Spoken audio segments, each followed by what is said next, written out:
This record. Yes, I'm reality.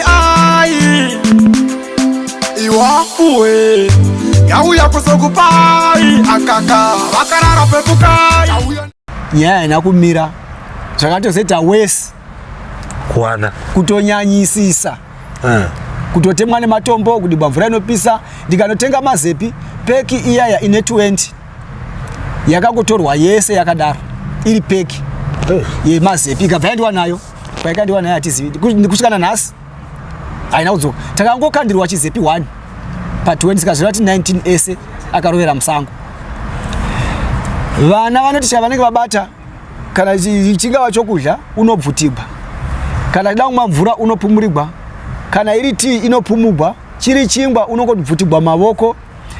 Achitenda kusango ndinetenda nditowa padivi nditomuperekedza kutoenda ikoko. Haendi oga. Paanenge achifamba ndinenge ndinaye. Ndakatozodzamara pakutozoregedza basa nenyaya yedambudziko iri. Ndabona kuti hazvibedze nokuti mudzimai wanga asingachagari pamba ava kutya. Akati inini pamba pachagari. Indati vautongozomira mabva okubasa. Kuma 5 ndopondodzokawo pamba. Saka pamba papa atoshata papinda dambudziko. Saka zvadaro ndadzoka pamba mangwana acho handinaenda kubasa. Tikati ngatimboenda timbondobatsirwa pamwe. Saka pane pataenda kubhafa kune vabatsi kune vamwe vaibatsira vekoko. Tiri muzhira kune mumwe mubatsiri vanogarawo nechipadhuze nezhira akabva atishedza. Atishedza zvikanzi imbouyai pano. Ndaona dambudziko, ndaona Chidhoma kumberi kwenyu kwemuri kuenda zvimwe zviri kumashure zviri kukutevera kuti muone kuti muri kuenda papi. Saka imbouyai. Saka takabva takuona paya tikandobatsirwa. Saka mukati mekundobatsirwa hatisi kuziva kuti izvi Chidhoma zviri kubviswa zviri kudzokera kumba. Zvatondorova huku ine vana 10. Zvana hanga yanga yakachochonya hanga. Saka vana vese vari 10 vakabva varohwa namai vacho. Takangowanika vakangoti paruvazhe titinga nemanhede kuti titi munhu wamonyorora here takaona zvichitirambira. Asi zviya zvaibvisiwa zviya zvakasvika zvikandorova huku zvahwashungu kundorova huku nokundobva yafa nevana vaye 10. Tikashayiwa nezano tikati kushe munamato ukatodira mvura yedu tichigwa kutodigwa wewe. Saka zvinhu zvakatiomera takanga tamba tichambohla. Asi akapedza tiona kuti chokuhla hapana. Takapedza tangoigunowa tongorarama sawana rungorarama pamba pavo. Tichingopinda tichingondotsvagawo minamato tichingodiniwo. Tatojaira nokuti hey chokuita papasisina. Tikati inotoita sei? Tafunga zano tikati hatimbobatavo vemumawireless umu. Musati vasvika ipapo ndida kubvunza kuti zvoni imi mamuna here pamakamboitokama cross nacho kana pamakasanganawo nacho chinhu ichocho chikutaurwa nemukomana? Nhau iripo ndeyekuti sevanhu vanenge vachindonyengeteravo regai nditi anga ari madekwani tikada kunzwa kuti kana kuziva kuti icho chinombori chii chaizvo chinhu chakamboita sei. Saka iye mwana uyu waiti zvanzi chiri pamusoro peimba padenga rekicheni ndo pachiri zvose zvemuri kutaura kuno chiri kuzviwa. Ndo pandakatorawo munamato ndichibva ndakusha mumba muya. Ndichibva ndati alright kana iwewe uchiti wakanzi ugare muno mukati memusha munomu ushande nezvemuno buruka tikuone nemaziso edu apa titaure newe zvatinoda. Saka chakaitika ndechekuti chakadzika. Asi kudzika kwachakaita chakaenda mudhishi rava rine magumbezi mukicheni ndo matatiri. Asi wakachiona mwana isati nakuchiona live. Zvikanzi chadzika chava mudhishi chibva ndatora munamato chibva ndakusha chakabva chabuda imomomo. Asi kubuda kwachakaita chakabuda rava bembenene.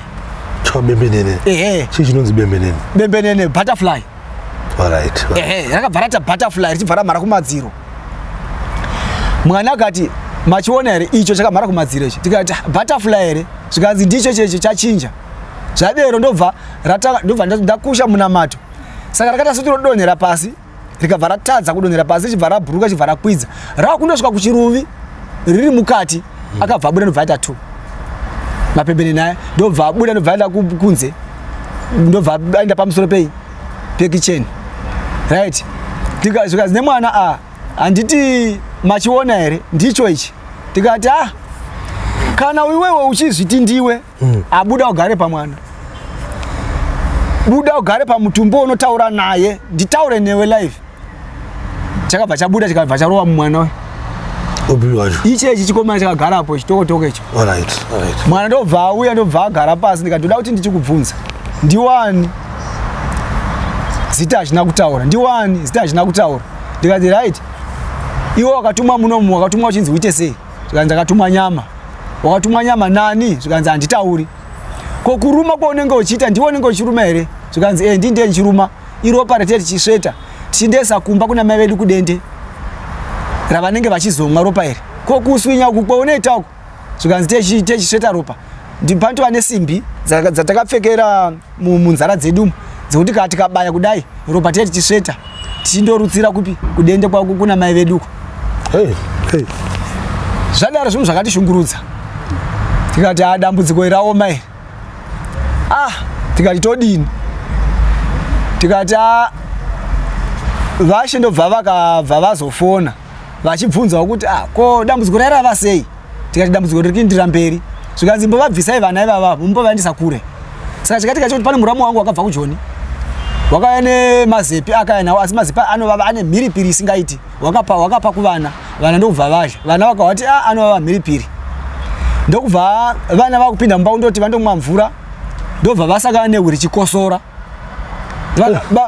mwana akati baba pane chinhu chakosora tikati chakosora zvikanzi tikati chinhu chakamboita sei ichecho chichira chakachizwa nemhiripiri yemazepi sechachajaira kudya zvose chinenge chabatwa nevana zvadaro tikati ndobva ndazomutsiwa namai vakati mboya kunombowa pane chinhu chiri kukosora chirikutagwa nemwana tikati chii ichecho saka taiti tikapinda mukicheni chachisingatori action kana chachisingaiti zviya zvechichifabwa kuti chiite saka taizopinza mukomana mumba tikati iwe chipinda ndichibva ndatora foni ndichibva ndarekodha ndikaisa parecordings ndikati chibata foni ini ndichibvunza ndiri panze tichinzwa mavoices saka taibvunza kuti kwewewe unombodei pano saka chaiti ndatumwa nyama taura watumwei ndatumwa nyama makatochirekodha takatorekodha nemavoices acho ari munomu saka nhau iripo ndeyekuti ini ndakazobvunza kuti iwewe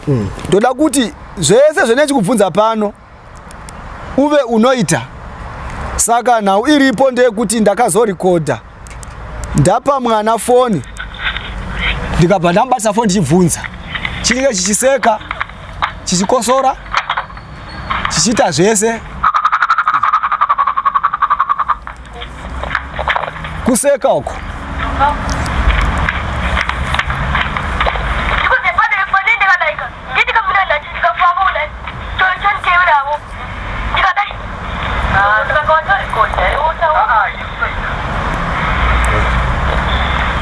right muri Zimbabwe I think mukunzwa nyaya iri panapa kuti nyaya inotyisa nyaya inovhundutsa but ndichambokuplayirai sound iri panapa so that munoinzwawo monzwawo zvikuita sezvikuitika panapa zvinhu zvinotyisa zvinhu zvinovhundutsa ndikuva muri kunzwa zvakaoma saka chimonzwayo audio yacho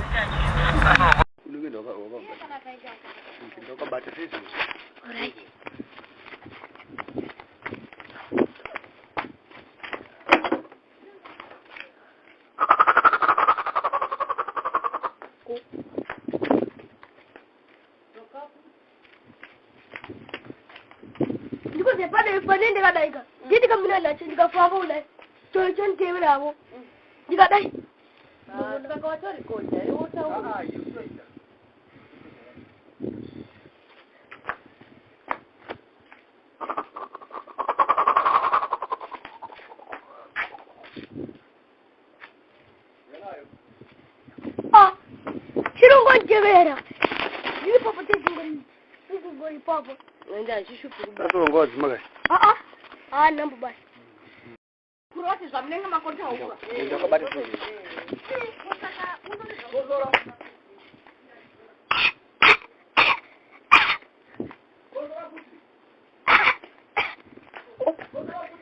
Tokosora.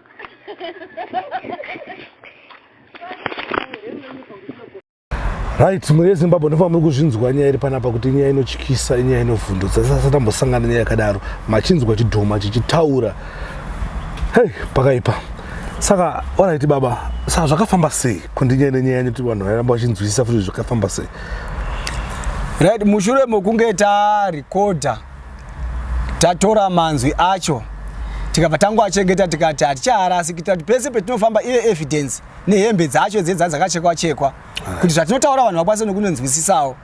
Saka takazobvisa vana tikabva tavaendesa kumba kunoberekwa mai vavo ndokwa vakambondogara kwevhiki 2. Asi ikoko tatongoshandisa mafoni tichinzwa kuti kuri sei. Saka ivo vangoti vana vari right, hapana dambudziko ravari kusangana naro.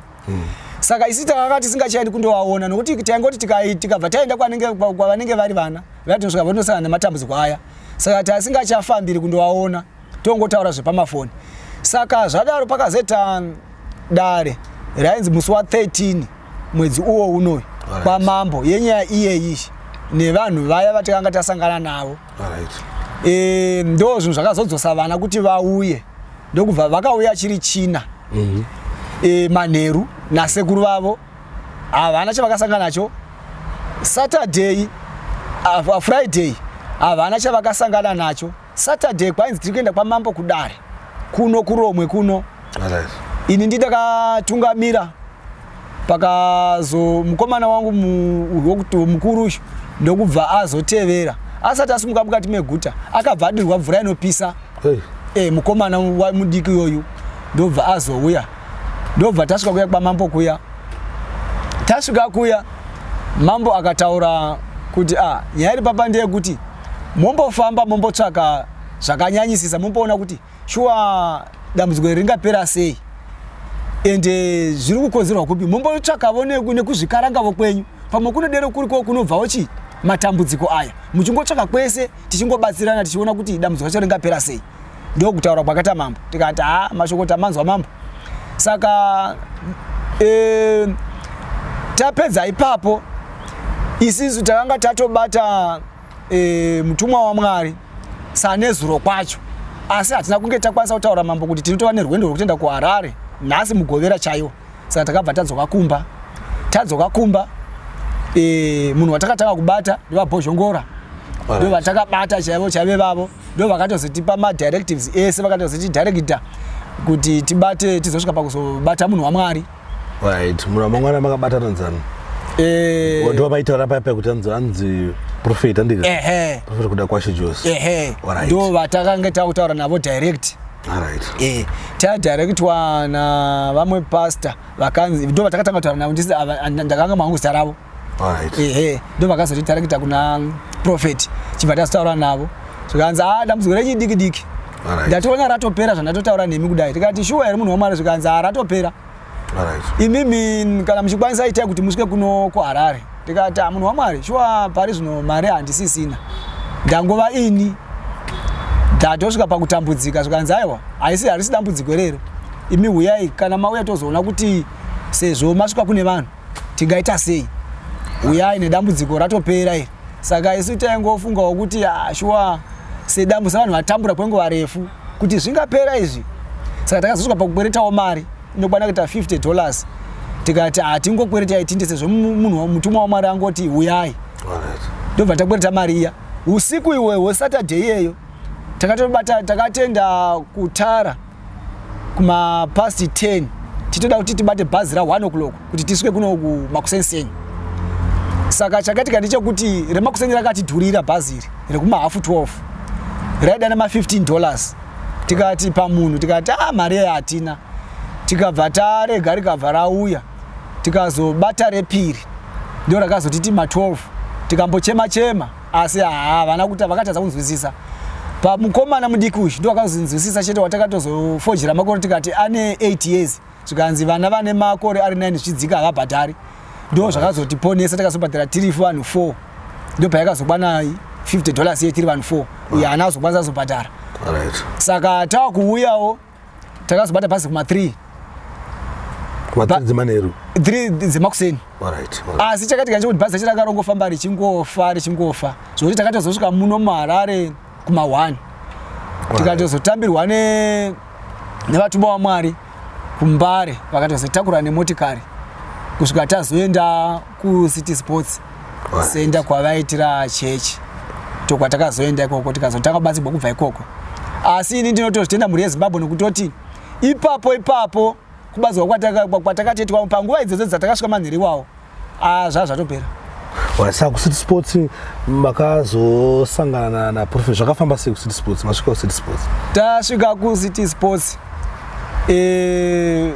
vana pastor vakauya kuzotitora takati tasvika paya chibva taburuka ndobva tafamba nawo chibva tapinda muchechi.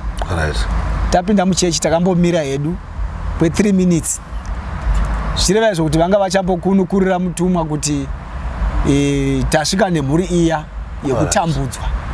Ndokubva tasangana hedu naProfeti ndokubva tatotanga kutokurukura ndopaya patakazondoitwa mainterviews vakuudza mhuri yeZimbabwe nokutishandira pamwe chete.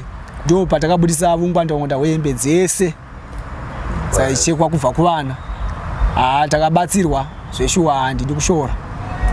Saka tipa pamabatsirwa makaita toda kuzonzwa kuti makabatsirwa sei, vakakuita sei, chichaka zvakaisofamba sei, vakakubatsira sei, wangonamata bvo zvatoti zvapera chichakaitika zvakafamba sei? Takatanga kubvunzwa kutaura nhoroondo yese zvakaitika. Ruzhinji rwemukereke ruchinzwa wakateerera, saka takakwanisa kutsanangura kusvika pamagumo acho enyaya yacho yese. Tapedza ipapo zvakazonzi right ndoda kuchitanga kuti ndichibatsira mhuri iyi kuti idzikuniro kutanga izvezvi. Saka vakazoti chindai pa stage ndobva takaenda pakakwirirapo ndobva vakatanga kuti kunamata vachinamata vakati toda kuti ndiedze zvinhu zvaikutambudzai zviuye muno mukereke ndiparadzire muno mukereke. Saka munoziva kuti kana munhu achitaura saizvo sematauro endiri kuita izvi vazhinji vanenge vakateerera kuti vazhinji vanenge vachinzwa vakwanisa kuti hakuna zvinhu zvakadai zvinoitika nekuti unenge usati wasangana nazvo. Saka mutumwa waMwari wakataura saizvozvo tikati isi regai toda kuona shuwa zvinoitika kuti zvitobva zvatopera. Mutumwa waMwari wakatanga kunamata achinamata achishedza zvaitambudza mwana. Ndakazova mwana otaura kuti zvanzi ichi chauya apa. Pane mwana aiona zvese zvaitika. Iye mwana wacho anorohwa anomborohwa wewe. Ndiye aiona izvozvo. Ndobva akati ichi chauya apa. Profeti vakabvunza kuti chinhu chakaita sei? Zvikanzi kudzika kudai tsoko kudai munhu chaachichiseka chamanzwa ichi. Profeti vanga vasina kumbonzwa manzwi aya, asi kutsanangura kwakaita mwana kuti itsoko uku munhu. Saka nemasekera chimangudzwa kuti masekera awo ndiye tsoko aya. Saka Profeti ndopakati shuwa saka zviri kutsanangurwa nemwana saka ndizvezvi nai. Saka ichokwadi. Ndobva vakatanga kunamata vachinamata vachito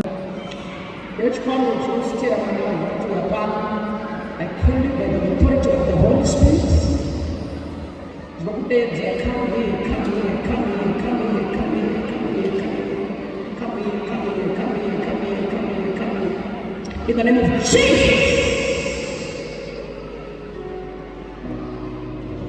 In the name of Jesus. In the name of Jesus. Now to appear, we are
I command you by the power of the Holy Spirit.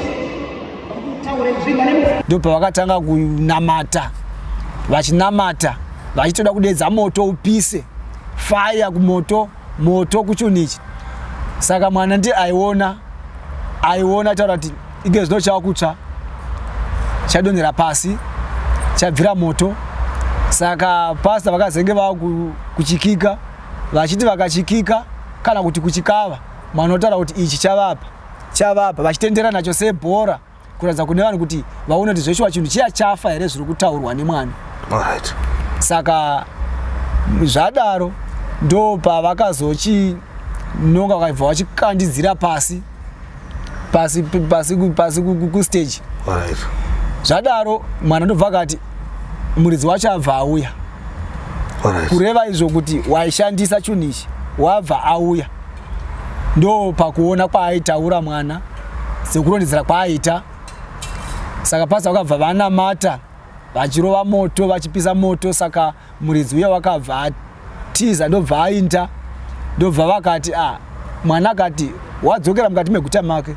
Pastor vakati ndawakanda moto ikoko kwakare. Saka nhau iripo ndeyekuti vachikandidzira moto kudaro pakabva patouya umwewo wepa next door munhu wakataurwa akabva ataurwa asi kuti panyaya yatakafamba munhu iyoyo haana kunge abuda asi uku wakabuda nokuti ndo inzwi rakataura kuti ningi. Alright. Achinditaura zvakwasa haana kutaura kuruzhinji wemukereke wakangotaura kuti ningi nezita. Alright. Apitaura nyuma zitatu. Ndizvozvo. Saka zvadaro munhu uya wakabva apiswa nemunamato ndobva adzokera kumba kwake asi mwana wataura kuti ndiri kuona kuti wawira pasi munhu wava kubhubha wava kupfiza. Pakunamata kwavakabata pastor vachiti ndawakandira moto kuguta rake. Zvadaro ndopakabva tapedza kunyengetererwa ndobva taenda nditandogara kumabhenji. Alright. Muri Zimbabwe ndofunga muri kunzwa nyaya iyi iri panapa yatotsanangurwa kubva pekutanga kusvika nawo pawari. Saka kubva musesandeiwo kusvika zvinhu chingori panapa pachechi pacho. Ichokwadi. Alright. Asi zvese zviri kufamba zvese bho. Zviri kufamba zvakanaka hapana kana dambudziko ratiri kusangana naro mukati mevana asi tiri kutongosangana nemazihope atasambosangana nawo kubvira kare. Zvireva izvo kuti tiri kusangana nezviso zvakawanda zvevanhu vatisingatozivi kureva kutoti ndo vetiri kutounzirwa kuti ndo vanhu vakanga vane dambudziko mukati memusha mangu pavanhu vese vetiri kuona. Alright. Mukuvarota. Tiri kuvarota. Ndototi kurota asi kuti hakusi kurota nokuti tichitovaratidza kutoti vanhu vanhu vototoziva vemunzvimbo. Vakakomba chivanze chose vakapfugama vakakotamisa uso. Hey. Zvichireva izvo kuti simba remutumwa rakasvika rikandovagombedza vanhu ava. Saka kwakuda kuzama kukumbira ruregerero kana kuti munhu pamwe wakusangana zvasangana zvomukati meguta rekwake. Saka ini ndinotenda kumutumwa waMwari pane basa rose ravakashanda. Pakaipa tinoda kutendai baba nenguva yenyamatipa panapa. Muri Zimbabwe ndofunga muri kuzvinzwa zviri kuitika panapa. Zvaita kuti ndinyanete mainterest enyaya iyi ndakainzwawo ndakakufonerai ndazonzwa kuti muchechi pamaibatsirwa magetsi akambodzima. Ichokwadi akambodzima. Zvichireva izvo kuti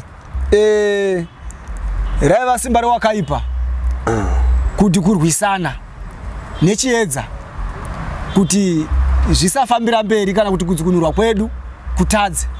Nokuti chunhu ichi chaitora kana foni yoenda. Alright. Yotoenda foni kuenda kutonyangarika after 15 to 20 minutes foni yayodzoka asi inodzoka ichipisa kitazoti yabva moto. Ifoni yemuramo wangu yakanga yatorwa yeyo ichibva yandiwa nayo nokuti pakurikota kwandikati kwafungwa zoti pamuguda ndiyo ndikarekodha nayo yakabva yatorwa ikabva yandiwa nayo. Muroma wanga akanga atoshungurudzika. Alright. Saka zvakaonekere kuti zvoni wakatochiona chakatobata chakudzoka nayo foni mwana achitotaura achitotaura kuti ichadzoka nayo ndobva chasvika chikatukutidza magumbezi. Mwana akasvika akandoitora but yaipisa kuita moto. Pakaipa.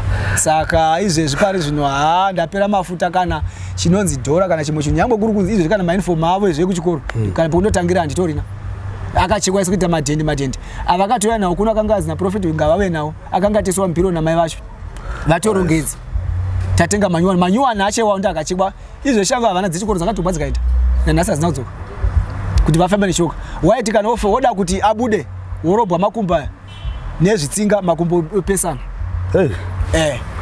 Warowa asi nokuda kwesimara mwani makumbo aya taingotasamura zvinhu zviya zvobuda makumbo zvodzokera kuvaredzi.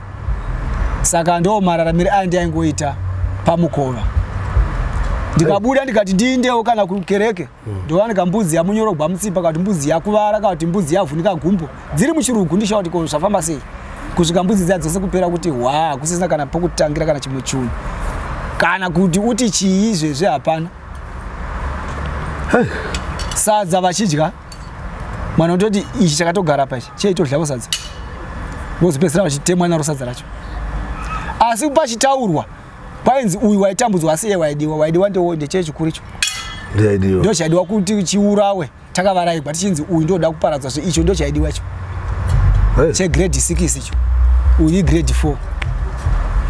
Saka izvezvi vese havasi kutoenda kuchikoro tisingazoziviwo kana tava kubva kuno zvatabatsirwa naprofeti kuti pamwe kuda vachakwanisa kusvika vachindira mberi nechikoro. Aiwa vachiendera mberi vachasvika vachiendera mberi zvinhu zvese hazvipana zvinomboitotenda kuti hapana zvinhu zvotase zvinozoitika. Saka muri Zimbabwe ndofanira kunzwa amene mune vakasununguka here kusiyira muri Zimbabwe namba dzinga pano vada kuzokufoneraiwo vanozoda kuzokubatsiraiwo nazvo vagona kukubatsiraiwo nazvo. Nai chokwadi takasununguka. Saka mugona kungotaura ine namba dzenyu kumuri Zimbabwe dzisiziva. Namba dzangu dzerunhare dzinoti 0774 8138 19 0774 8138 19 ndo namba dzandinoshandisa kufona zvese ecocash ndo padzinoshanda ipapo. Muri Zimbabwe ndofanira muri kuzvinzwa kana paina vasina kunzwawo chitaura namba ndo dziri pascreen apo.